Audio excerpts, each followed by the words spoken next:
Est-il possible de commencer son élevage sans avoir une grande ferme, sans avoir un grand espace, sans avoir de gros moyens pour prendre de grandes bandes de 1500, 2000 et autres? La réponse est oui. Il suffit juste de savoir quelle stratégie mettre en place pour atteindre son objectif. Alors, moi c'est Narcisse Leconon. Bienvenue sur ma chaîne Maus Poulet. Ici, nous parlons de tout ce qui a rapport avec l'élevage de poulets. Donc, si vous avez comme passion l'élevage de poulets Goliath ou quelle que soit la race, vous êtes tombé sur la bonne chaîne. Et dans cette vidéo, précisément, nous allons parler de quelle stratégie mettre en place, de comment s'y prendre pour commencer son élevage avec les moyens de bord. Donc, restez jusqu'à la fin de cette vidéo si vous êtes intéressé. N'oubliez pas d'activer la cloche de notification, partagez avec tous ceux qui pourront être intéressés par le même sujet et ensemble, nous allons utiliser notre passion pour nous faire de l'argent et également nourrir l'Afrique par nos propres moyens et atteindre le succès.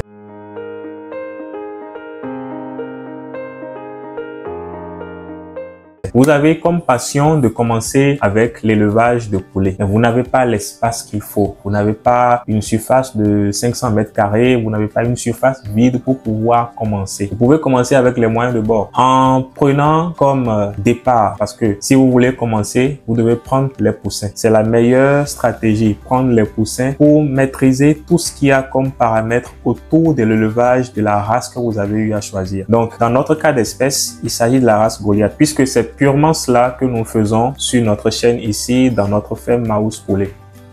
Mais ces conseils peuvent s'épandre sur toute autre race, même hors de l'élevage des volailles. Sans plus tarder, quand vous allez vouloir commencer avec votre élevage, vous devez commencer par la réception des poussins. Et la réception des poussins passe par l'installation d'une poussinière. Parce que quand vous allez prendre les poussins chez quelqu'un qui les fournit, vous devez jouer le rôle de la mère poule, c'est-à-dire fournir la température qu'il faut à vos sujets, les alimenter, et tout cela passe par la préparation de la poussinière. Nous, ici, nous avons opté pour les caisses, puisque les moyens pour construire une poussinière en bonne et due forme avec les résistances chauffantes et tout ce qu'il faut comme paramètres autour pour offrir le confort qu'il faut aux poussins n'est pas encore à notre niveau. Donc, nous avons commencé petitement et cette bande est, je pense, la 4e que nous sommes en train de démarrer avec la même procédure. Il s'agit d'acheter des caisses de moto. Vous achetez les caisses de moto. Au Bénin, ici, la caisse vide actuellement coûte 5500 francs, voire 6000. Il y a, je pense, 2 ans, ça coûtait 3000, 3500. Donc, avec la cherté des choses qui ne font que évoluer, aujourd'hui, ces caisses coûtent 6000 francs CFA. Quand vous achetez les caisses, vous allez faire l'installation électrique qu'il faut pour offrir aux poussins la chaleur que leur mère devait leur offrir si ces poussins étaient sortis d'une couvaison naturelle. Donc, puisque dans notre cas, nous avons eu les poussins de la machine, nous avons cette caisse qui constitue pour nous notre poussinière. Et notre poussinière a été installée avec des lampes chauffantes. Ici, j'ai fait l'installation moi-même. J'ai pas eu besoin d'électricien. Donc, si vous avez ces capacités de touche à tout, vous pouvez faire votre installation vous-même à la maison. Il suffit d'avoir une prise et dès que vous faites l'installation, vous branchez. Ici, nous avons 2 caisses qui tiennent pour le moment chacune 100 poussins pour l'engraissement. Donc, dans votre volonté de vouloir commencer petit, il y a plusieurs façons de le faire. Vous pouvez soit choisir de juste engraisser, donc vous achetez les poussins, vous les engraissez, vous vendez, ou vous prenez une bande, vous engraissez, vous vendez une partie, vous sélectionnez quelques reproducteurs que vous allez conduire et puis, enfin, ça c'est encore un autre sujet. Donc, ici, nous allons juste parler de l'engraissement et de la vente. Engraissement, vente pour vous faire du bénéfice sur le long terme et pouvoir réinvestir et agrandir votre projet comme cela vous convient. Donc, avant l'arrivée de vos poussins, vous devez acheter les caisses, comme je viens de le dire, installer les lampes, désinfecter. Vous devez désinfecter les caisses, acheter les produits à la pharmacie vétérinaire pour désinfecter. Vous choisissez la litière que vous voulez utiliser pour offrir le confort aux poussins. Nous, ici, nous avons choisi les copeaux. Et avant d'installer les copeaux, il faut tamiser vos copeaux. Enlever tout ce qu'il y a comme poussière, puisque les poussins, à leur étape de 1 jour jusqu'à 7 jours environ, ou disons jusqu'à 2 semaines, il faut prendre le soin de tamiser les copeaux pour enlever tout ce qu'il y a comme poussière avant de le leur offrir comme litière. Donc, vous faites le tamis des copeaux,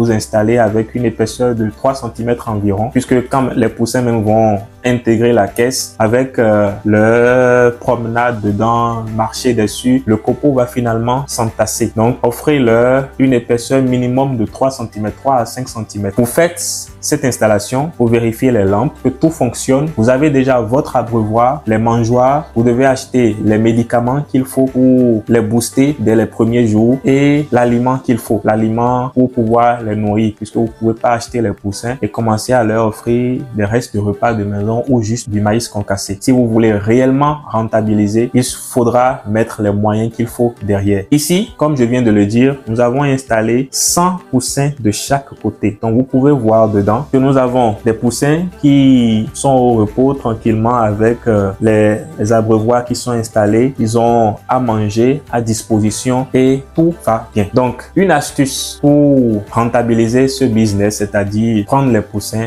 engraisser et vendre. Vous ne devez pas manquer d'aliments. Donc, vous devez déjà faire votre calcul. Les poussins vont consommer combien d'aliments pour atteindre le poids de vente, le poids de consommation. Dans notre cas ici avec les poulets Goliath, les sujets consomment environ 3 kg d'aliments sur une période de 10 semaines pour nous donner des poids compris entre 1,20, 1,30, 1,40 poids vifs. Donc quand on passe à l'abattage, on a des sujets de 1 kg pour consommation pour répondre aux besoins du citoyen lambda qui n'a pas la capacité forcément de dépenser beaucoup pour pouvoir acheter le poulet à consommer à la maison. Donc, le poids à vendre 1 kg ou 1 kg 10, 1 kg 20. Donc, le sujet va consommer environ 3 kg d'aliments. 3 kg d'aliments pour vous donner le poids qu'il faut. Sur ces 3 kg d'aliments, pendant les 4 premières semaines, vous allez acheter l'aliment miette cher, puisqu'il n'y a pas encore dans les provenderies des aliments constitué spécifiquement pour les Goliaths. Nous utilisons pour le moment l'aliment pour les poulets de chair. Donc, on les alimente avec l'aliment démarrage chair pendant 4 semaines. Pour avoir les résultats qu'il faut, vous les alimenter avec cette provende pendant 4 semaines. Puisque ces aliments contiennent déjà tout ce qu'il faut comme nutriments pour permettre au sujet de grandir en bonne santé. Trouver tout ce qu'il faut, protéines, lysine, calcium, tout ce dont ils ont besoin pour pouvoir grandir est déjà dans ces aliments et c'est déjà en granulé. Le sujet, en prenant un grain de l'aliment, prend une partie de chaque constituant de la préparation de cet aliment, ce qui lui permet de grandir en bonne santé. Et à partir de la fin de la 4e semaine, vous devez commencer à faire une transition. Vous faites une transition vers l'aliment croissance chair pour booster leur croissance. Chaque provende avec ses constituants. Donc, vous passez à l'aliment croissance chair de la 4e semaine jusqu'à 8e semaine, 10e semaine et vous allez obtenir les résultats. Donc, si vous voulez faire une bande de 100 sujets par exemple, il vous suffit de faire un petit calcul. 100 sujets vont me consommer chacun 3 kg d'aliments. Le kilo d'aliments coûte combien? Vous faites le calcul par 3 d'abord fois 100 et là, vous saurez combien vous allez dépenser en alimentation. Ne démarrez pas les sujets sans faire un calcul au préalable. Même si on a dit qu'il ne faut pas les grands moyens pour avoir une ferme grandiose, ainsi de suite, il faut quand même le nécessaire pour que les sujets puissent grandir sans manquer d'aliments, sans manquer de traitement. Donc là, nous avons parlé de l'aliment. Côté traitement, il vous faut suivre également une prophylaxie pour les maintenir en santé. Ici, par exemple, ils sont en train d'être abreuvés à l'eau, accompagnés de l'amine totale, qui est une vitamine, et de l'hépaturil, qui va les aider à faire sortir ces premières fientes qui collent souvent à leur cloaque. Donc, ils n'auront pas de difficulté à digérer cette provende qu'on leur a servi. Si vous ne voulez pas utiliser ces médicaments-là tout de suite, c'est-à-dire l'hépaturil, vous leur servez du maïs concassé sur une période donnée. Vous commencez à faire une transition avant de passer à la provende. Donc là, nous sommes directement allés à la provende. C'est pour ça que nous les aidons avec l'hépaturil pour pouvoir digérer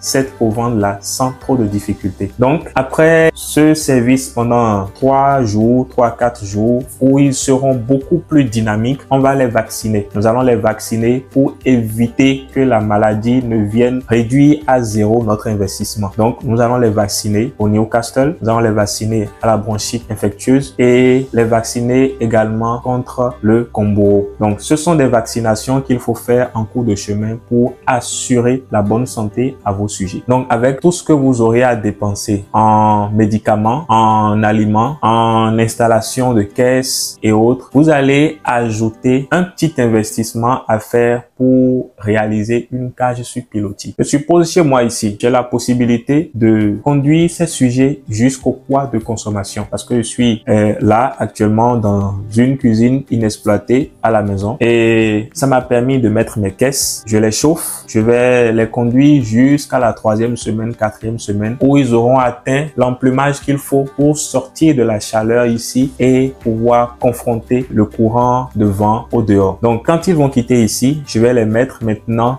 dans une cage sur pilotis, qui est déjà fabriquée pour les recevoir. Donc une cage sur pilotis de 3 mètres sur 1, de 2 mètres sur 1 également, avec 2 étages chacune pour me permettre de conduire ces sujets jusqu'au poids de consommation. À partir de la 2e semaine, nous allons déjà commencer à faire des tris, à calibrer nos sujets. Sinon, ceux qui ont beaucoup plus de poids vont toujours consommer plus que les autres et la croissance ne sera pas homogène, vous n'aurez pas les résultats à la fin. Donc déjà à partir d'une semaine, 1 semaine et demie, nous allons commencer à faire un tri, un calibrage. Les sujets qui ont déjà une bonne croissance, nous allons les retirer de ces 2 caisses et les mettre dans une 3e caisse qui est déjà aussi prête. Donc, vous devez préparer tout ce qu'il faut pour ne pas commencer à patauger par la suite. Donc, cette caisse également est déjà prête et va recevoir les sujets qui seront retirés de ces lots-là pour permettre aux plus petits de continuer à s'alimenter pour atteindre le poids de façon homogène. À partir de la 4e semaine, lorsque vous allez vouloir quitter l'étape poussinière pour aller au niveau des cages sur pilotis, vous devez également faire un tri. Donc, à la 2e semaine, on a déjà 2 lots, c'est-à-dire ceux qui sont petits ici et ceux qui sont grands qui ont été retirés des 2 caisses qui seront emmenés à la 3e caisse. Donc, on a 2 lots. À la 4e semaine, vous allez encore faire un autre tri. Donc là, vous aurez 3 lots de sujets de calibre différents. Et ces sujets-là, soyez sûr que le premier lot de sujets qui ont bien grandi, que vous avez retiré déjà avant la 8e semaine, vont commencer à atteindre les poids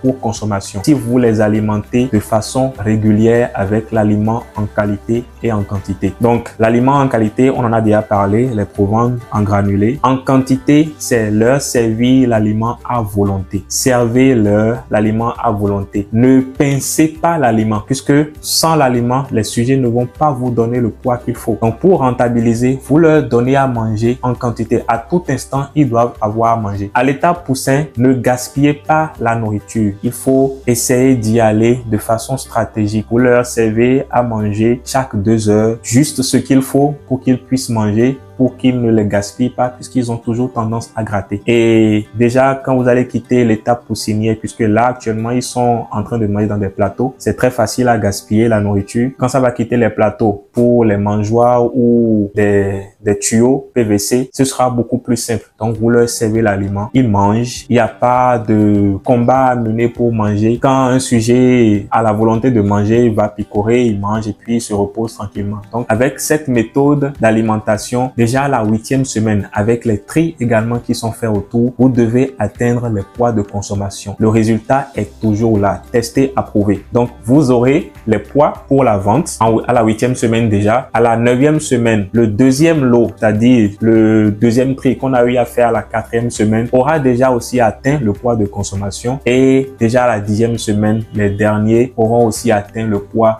pour la consommation et ce sera très simple pour vous de rentabiliser votre business. Donc, soyez confiants, lancez-vous, faites ce qu'il faut et les résultats vont jaillir. Merci d'être resté jusqu'à la fin de cette vidéo. Merci de nous avoir suivis. Merci beaucoup pour votre soutien. Partagez la chaîne pour l'aider à grandir et tous ceux qui pourront tirer des conseils de nos vidéos pourront en profiter. Ensemble, faisons grandir l'Afrique. Merci et à la prochaine.